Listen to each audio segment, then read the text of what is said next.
Salut mon ami et bienvenue dans cette nouvelle vidéo dans laquelle on va voir ensemble comment est-ce qu'on va à la poste et à la banque en italien. Mais avant ça, si tu ne l'as pas déjà fait, eh bien clique sur le lien qu'il y a en dessous de cette vidéo podcast pour recevoir ton guide de conversation. C'est gratuit, c'est cadeau, ça me fait plaisir, c'est pour te remercier de venir sur le blog. Et maintenant, on retourne au cours.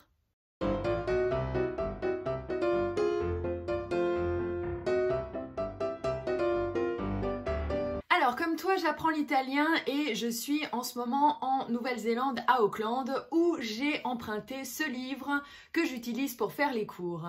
Donc, on va commencer comme toujours par un petit échauffement. Alors, le bouquin aujourd'hui, il veut qu'on s'échauffe avec 3 choses. Alors, est-ce que tu peux me dire comment est-ce qu'on dit « où est la banque » ?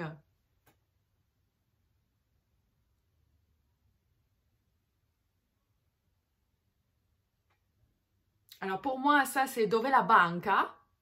Ensuite, le livre, il nous demande où est la poste.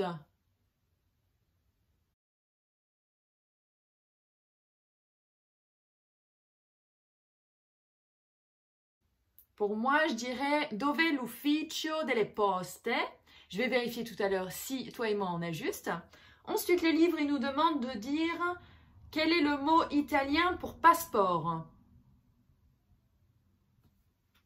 Passeport. Pour moi, c'est passaporto. Et enfin, le bouquin nous demande de dire comment est-ce qu'on demande l'heure. Donc, quelle heure est-il?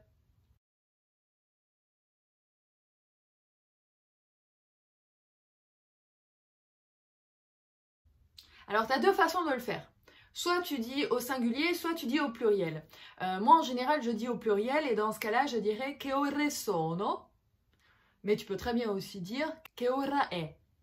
Alors, bonne nouvelle, mon ami, si tu as répondu comme moi au petit échauffement, eh ben, t'es trop fort. On va pouvoir continuer la leçon. Alors maintenant, on va voir des mots de vocabulaire pour aller au bureau de poste. Quand tu seras en Italie, tu auras peut-être besoin d'acheter des timbres, des enveloppes, enfin d'envoyer un courrier ou un colis. Et tu auras besoin de certains mots de vocabulaire. Donc, on va passer à ces mots. Le premier mot, c'est l'enveloppe. La busta. La busta. Le deuxième mot, c'est le colis. Le colis, c'est il pacco. Il pacco. Tu sais, quand tu veux envoyer un truc et que tu veux que ça soit par l'avion. Via aerea. Via aerea.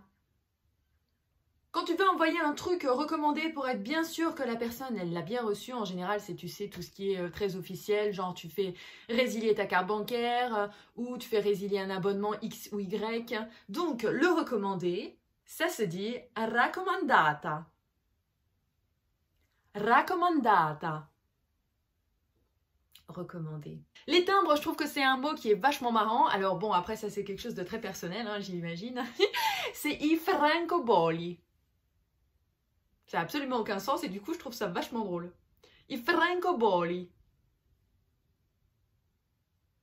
Bon voilà, après ça c'est mon opinion personnelle. Hein. Tout le monde peut avoir son kiff avec les mots qu'il choisit. Hein. T'en as certains, ben, ça sera francobolli. D'autres ça sera, je ne sais pas moi, nuvole ou il telefono. Ou...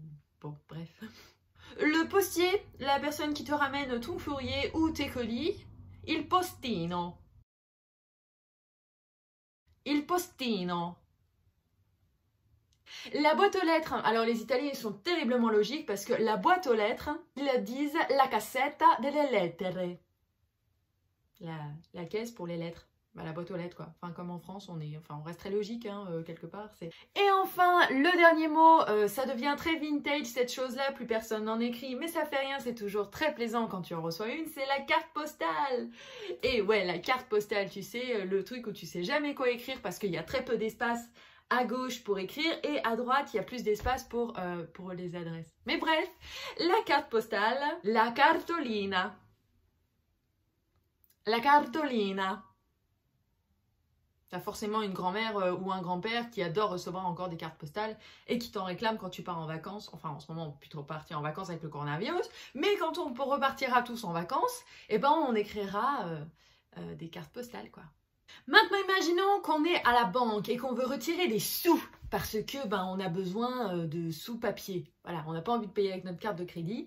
Donc du coup, on va aller à un guichet de la banque et on va retirer des sous. Je t'invite à écouter la conversation qui suit pour pouvoir voir comment est-ce qu'on retire des sous à la banque. Donc tu vas avoir une cliente de la banque et le réceptionniste ou la personne qui est au guichet qui va donc lui parler et lui répondre. Alors la cliente, elle commence « Vorrei prelevare dei soldi ».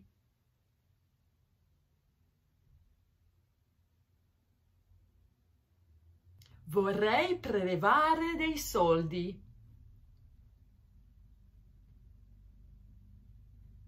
Ça veut dire je voudrais retirer de l'argent. La personne au guichet va lui demander ha un documento d'identità?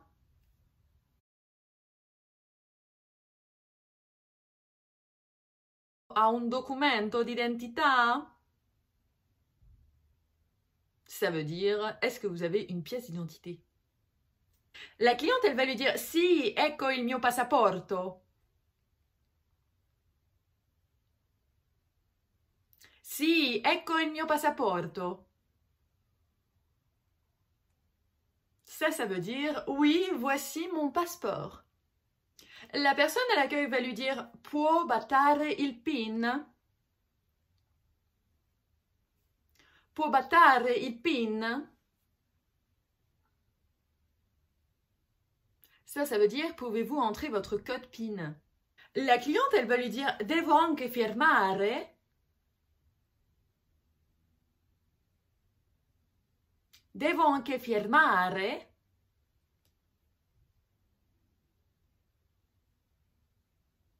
Ça veut dire dois-je aussi signer? La personne à l'accueil, elle va lui dire no, non è necessario.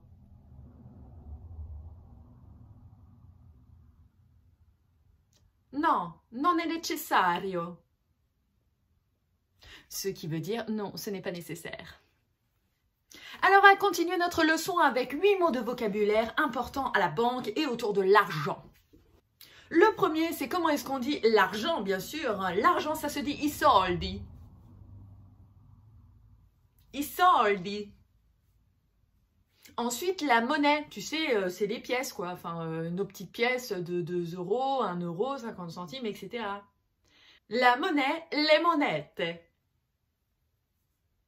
Les monettes. Le caissier, donc c'est la personne qui t'accueille quand tu es à la banque et à qui tu parles, comme par exemple avec la conversation juste avant. Il cassiere. Il cassiere.